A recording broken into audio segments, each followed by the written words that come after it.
نہیں ہیں جتنے ہاتھ کھڑے ہو گئے ہیں۔ اچھا، اس دوران پھر مزید کچھ اور اراکین جو تھے وہ بھی اس میں شامل ہو گئے، جس پر ایاز صادق نے ہنستے ہوئے کہا کہ یہ تو پورے ہاؤس کے ہی ہاتھ کھڑے ہو گئے ہیں، لہٰذا انہوں نے وہ نوٹ واپس جیب میں رکھا اور کہا کہ تھینک یو ویری مچ، جس کے ہیں وہ مجھ سے آ کر لے لیں۔ اب کتنے لوگ سپیکر ایاز صادق کے پاس یہ کلیم لے کر گئے وہ مجھے نہیں پتا، لیکن ہاں، ہاتھ کھڑی جمہوریت کے مذاق تو ہم یہ 26ویں اور 27ویں ترامیم میں پہلے ہی دیکھ چکے ہیں۔ اب ہو سکتا ہے نا کہ کچھ اراکین نے نوٹوں کو بھی نئی ترمیم سمجھ کر جذبات میں ہاتھ کھڑے کر دیے ہوں۔ ویسے بھی نوٹوں، لوٹوں اور سوٹوں کا تو ہمیشہ سے چولی دامن کا ساتھ رہا ہے، جس پر عوام تو پھر کچھ نہیں کر سکتے سوائے لطیفے بنانے کے۔ تو ایسا ہی ایک عوامی لطیفہ بھی سن لیں ذرا۔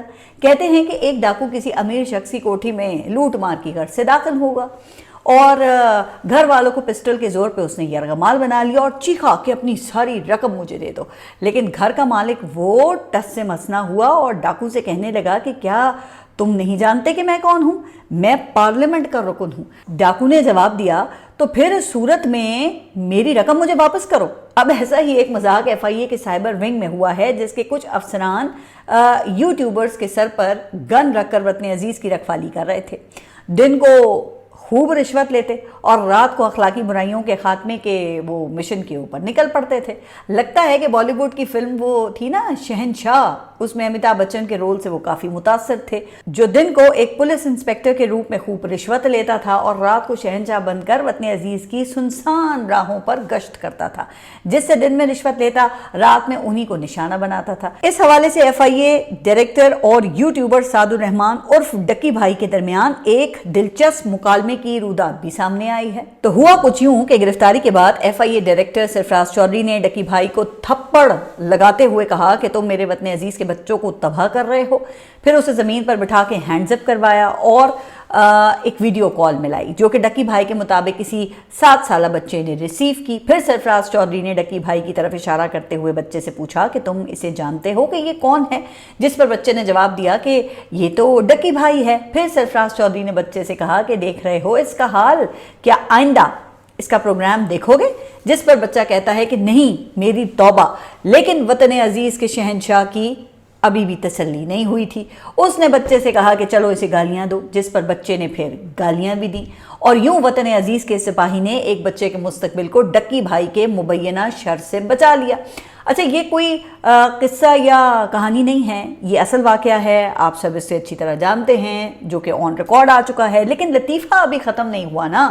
پتہ یہ چلا کہ وطن عزیز کے سپاہی ڈکی بھائی کی فیملی سے کروڑوں کا تقاضا کر رہے تھے اور لاکھوں جو ہیں وہ وصول بھی ہو چکے تھے یا کر لیے تھے، یعنی کہ معاملہ یہاں بھی نوٹوں والا ہی نکلا۔ لیکن پھر یہاں پر انٹری ہوتی ہے سوٹے والوں کی۔ وہ کہتے ہیں نا کہ ایک وقت میں جنگل کا ایک ہی بادشاہ ہوتا ہے، جو پھر بگ بردر کی شکل میں سامنے آیا۔ اب یہ بگ بردر کون ہے؟